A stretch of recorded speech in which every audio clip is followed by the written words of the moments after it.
अस्सलाम वालेकुम नाज़रीन, मैं हूं कामरान खान और आप देख रहे हैं शो न्यूज़। आपको बताते चलें कि आज जो है 2 साल मुकम्मल हो चुके हैं अभिनंदन के तैयारे को गिराए हुए पाकिस्तानी शाहीनों की जानिब से।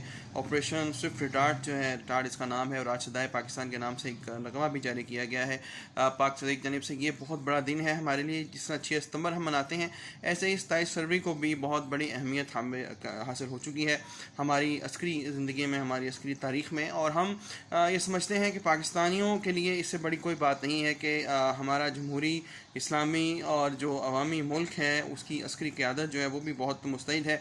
और अब इंशाल्लाह उम्मीद की जा रही है कि हमारी सियासी क़यादत भी जो है वो अस्करी क़यादत के साथ मिलकर पाकिस्तान की तरक्की के लिए बहुत सा काम करना चाह रही है और करेगी इंशाल्लाह। क्योंकि ये जो हमारा मौजूदा इस वक्त सिस्टम चल रहा है, मौजूदा जो बयानिया चल रहा है कि हमें मिलकर आगे बढ़ना है, ये बहुत ज़रूरी है ताकि हम अपने दुश्मनों को ना सिर्फ ये कि मैदान जंग में मात दे सकें, बल्कि माशी मैदान में और सियासी मैदान में एक क़ुव्वत बनकर और एक कौम बन के मुत्तहिद बनकर उनको शिकस्त दें। आज का दिन हमें ये सबक देता है। पाकिस्तान जिंदाबाद, पाक फ़ज़ाइया पाइंदाबाद।